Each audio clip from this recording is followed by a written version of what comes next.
Hello everyone, my name is Dane Parchment and I'll be leading you through the feature video for user story 2931, agent account creation.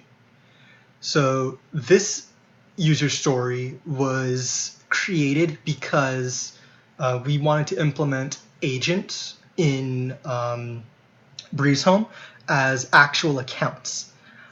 So to begin, we decided that we want to have verifiable accounts. In order for verifiable accounts to exist, we also need to be able to create agent accounts. So the description for this user story is, as an agent, I would like to be able to create an account on BreazeHome. And the acceptance criteria for this user story is an agent user is added to the database as a new user type, and agents can log in and register their new accounts. So I just finished explaining what the user story is. Next, we're going to actually see this user story in action, and then I'm going to show you the code and explain how this was created, and then as well explain some of the issues that we've had with it and what can be improved with it in the future. So let us begin by going over to BreazeHome. So I have BreazeHome currently running in development, and this is what it looks like. Currently, I am logged in, so let me log out. And then we're going to log in and create our new account. So normally when you use BreazeHome, there's only one user type. So when you register an account, they would just open up a form modal that you fill out. Now we get a choice. On the left, we can create either a regular account that isn't a realtor, or we can create a new agent account if you are a realtor. So this was the modal I created to do that. And so if we go to the left and we click it, we're just brought over to the normal BreazeHome registration that we're all used to. But if we click on the right one, we can now register an account as an agent. So I'm going to go ahead and create a fake account to do this. So I'm going to call this agent3@gmail.com. Our password is going to be some random sequence of numbers and letters.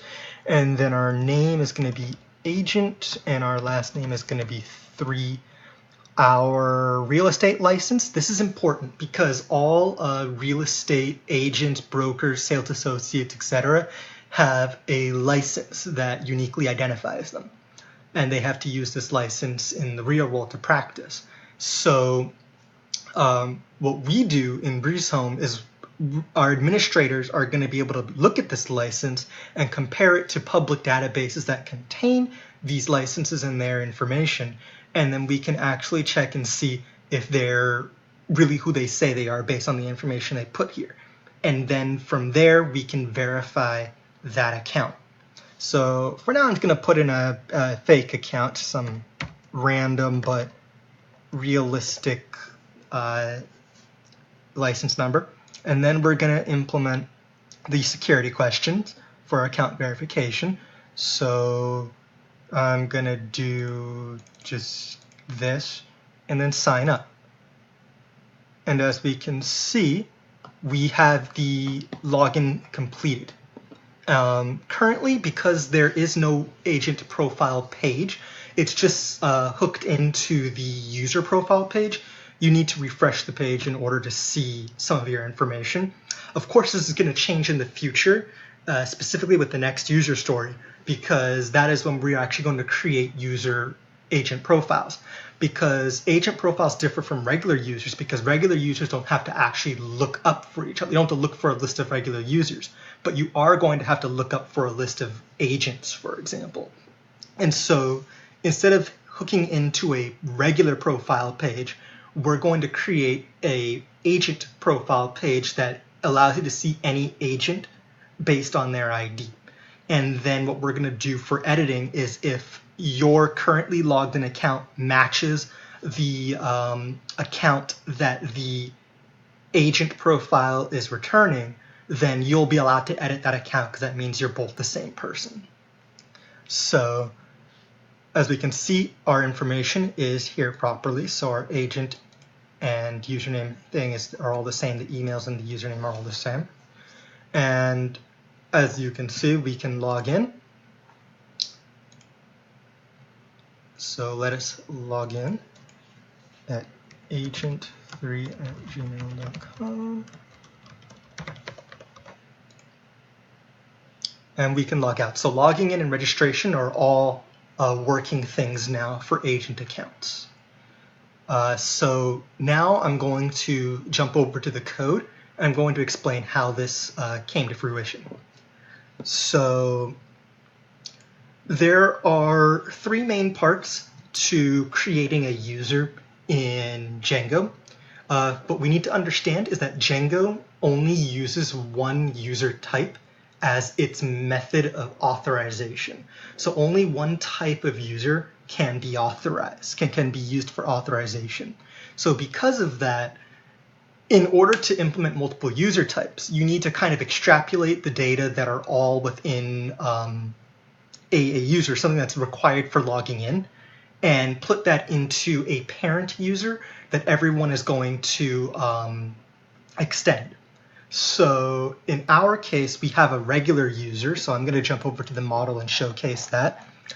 So we have this regular model here, and it's called user. Let me zoom in so you can see that better.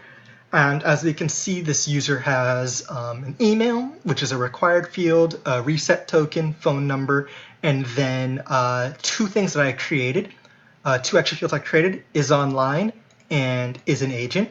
Is online is just used to determine if the user is online or not, but that hasn't been determined yet, or it hasn't really been implemented yet. It's just a field that's there.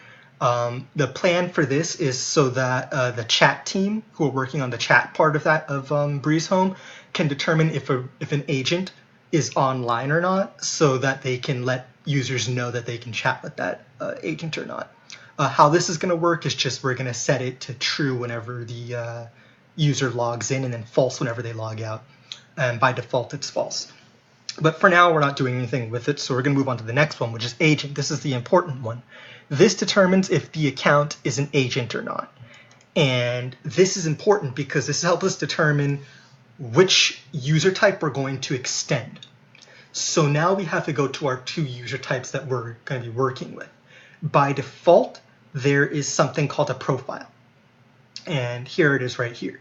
The profile contains gender choices, background images, first name, last name, genders, and question and answers. The important thing here is that it's extending a user. So every user is going to have a reference to a profile, and this is a regular profile. And so we see that here with this one-to-one correspondence right here. And next, we're going to check out the agent profile that I created. Now, this is basically a carbon copy of the user, so it contains your gender choices, your first name, gender, last name, etc. But it also includes a couple other important things. One is a license, which is used to determine if the agent is a licensed agent or not, and what their license for practice is. Their rating, which is going to be utilized during the rating system when that gets implemented to determine what other people think about this agent. A bio that allows agents to describe themselves on their profile page. And verified, and this determines if the agent is verified or not. So is this agent an actual agent who he says is he who he says he is, basically. And by default, this is false. And that was what was done for here.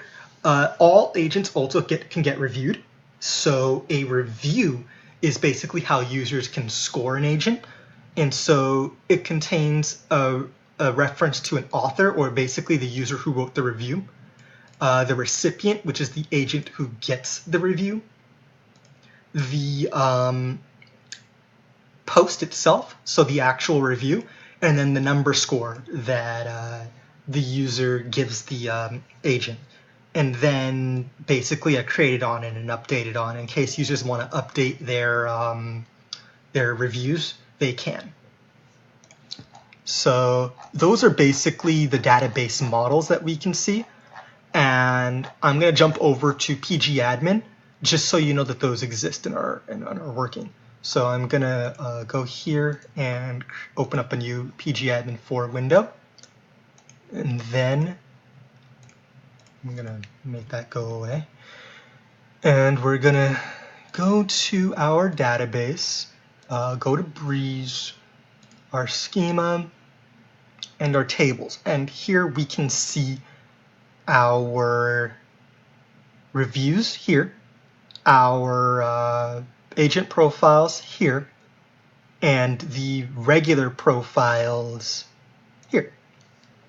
So I'm now going to show you how we actually go about creating these agents and how it was actually done, because it was kind of strange to do it because everything is set up in such a way that only one user type can actually exist in this application.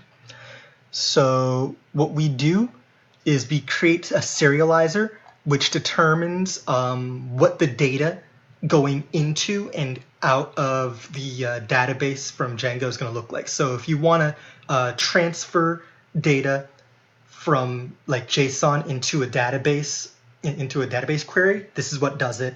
If you want to transfer a database query into JSON, this is what does it. So we create one for an agent. We create one for a user. Here's our other agent serializer for the actual agent and not the profile. And here's the registration and everything that basically needs to run. So here's where the magic happens actually in registration. In our registration serializer, what we do is we check and see if the user is an agent or not. And this is done from the front end based on what you chose. An extra field is added to the JSON object that's sent up to the server, and that is whether you're an agent or not. And so we check for that here, and we see if it's equal to 1. If it's equal to 1, then we set the user agent as equal to true, and then we perform the signup, the regular signup. Then we determine again what the user type is, and if it is equal to 1, so if it's an agent, we provide it with the necessary information that agents need, and then we update the actual agent itself. And that is, I mean, that's like the basics of how this is implemented. In the future, I'm going to create a more detailed video on how to do this because it is kind of convoluted on creating multiple user types, and a video tutorial on showcasing you how to do that would make life easier for anyone who wants to add more users in the future. So let me showcase that the actual user that we created is on the database, so we know that it's there. So if I go to user agent profile, view and edit data, and refresh, we can see right here, let me zoom in a little bit,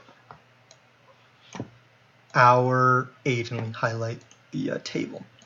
So we can see that our license, the rating is everything is at its default values, and our first name and last name exist, and so do our answers in their forms of hashed, their encrypted forms. And next, we can actually check out the user that this is pointing to. So we can see that he has an ID of 9, so let's go look at our users.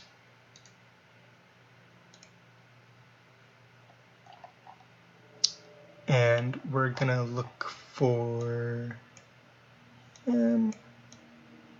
And here we go. Here is our user that points to agent 3.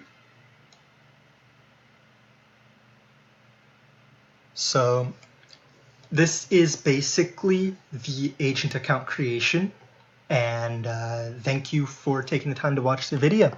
I'll be seeing you later.